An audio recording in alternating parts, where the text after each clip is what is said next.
Hello everybody, I'm back with another knife review. As you can see, I have a Ka-Barr knife in front of me today. Specifically, this is the Ka-Barr Fin Folder, the drop point version. So let me go and take this out and show everybody what it's like. Let's see. So here's a knife.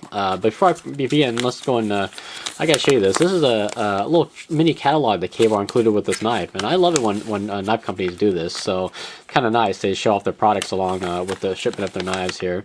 So this is kind of like knife porn for us knife addicts here. So, and this just opens up to just like a long poster-sized catalog. So, anyway, let's go ahead and get rid of this, and we'll get into the knife here. I'll just move this out of the way. Forget it. Anyway, so here's the knife right here. So let's start with the specs here. Closed, this can be almost 4.5 inches long. The blade length is 2.75 inches long.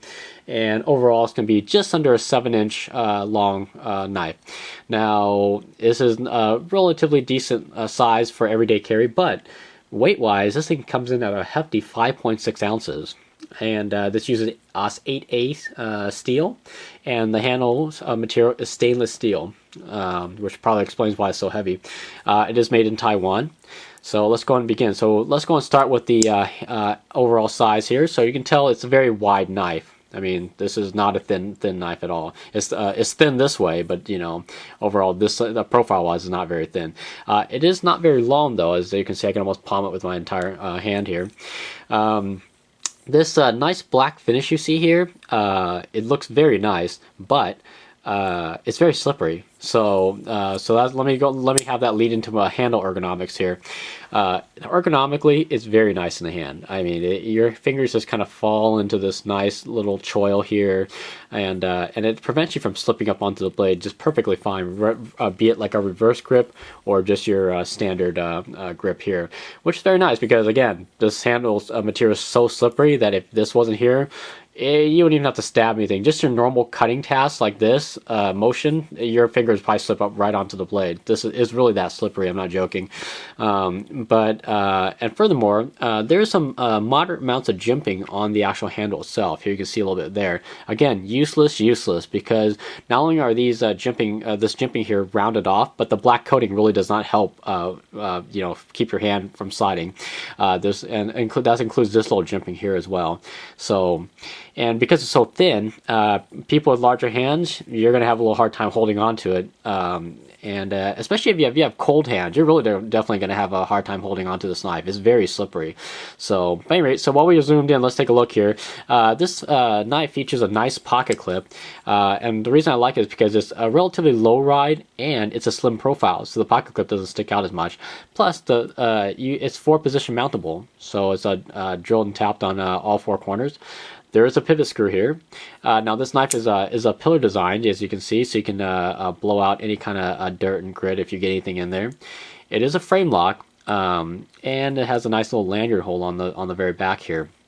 Now this frame lock is very strong, by the way. This locking mechanism is very, very stiff, and it takes a fair bit amount of force to disengage and close the knife.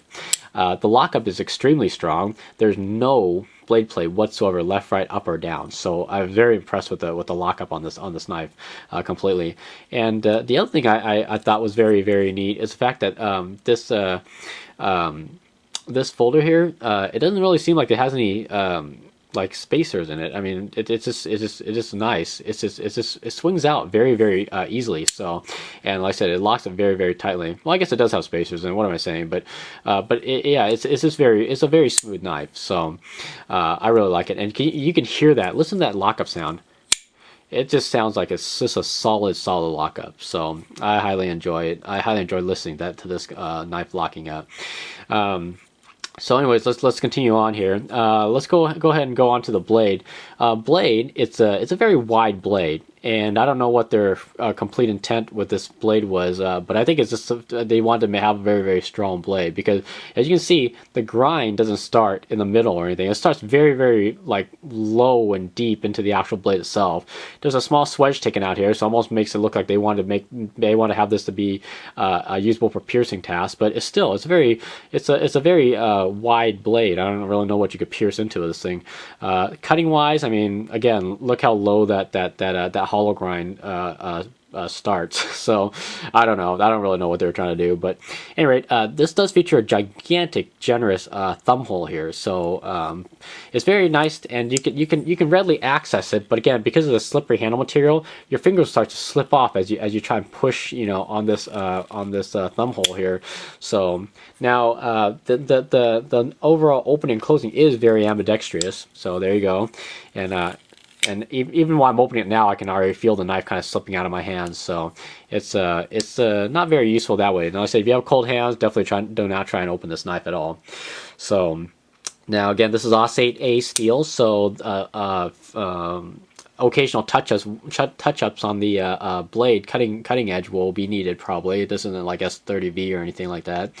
Overall, I really love the design of the knife. It just looks really, really nice, And again, with the stainless steel handles, it's probably going to take up to a lot of good abuse.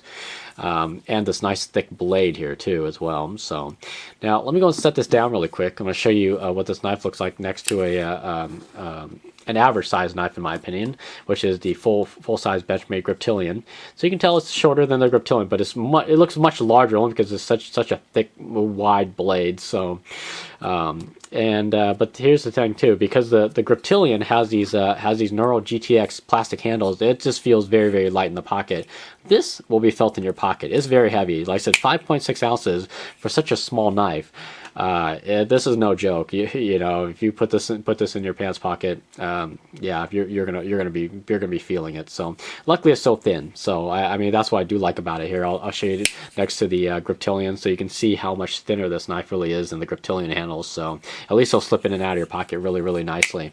So any rate, I think first impressions, since I haven't really used this knife too much, I overall I like the design of the knife. I really like the handles a lot, but I just can't get over how slippery this handle is. It's just, unless your hands are like, kind of warm at the time and not sweaty, it's going to be very hard to open and close and very hard to use if you're going to be using it in cold condition. Gloves, I doubt this will work very well with gloves at all, because depending on what material gloves are made of, you may just slip. This knife may just fall out of your hands or slip out of your hands whenever you try to open and close it. So, anyway, this has been my first impressions of the Ka-Barr Fin drop point folder. I will catch you guys on the next review. Take care.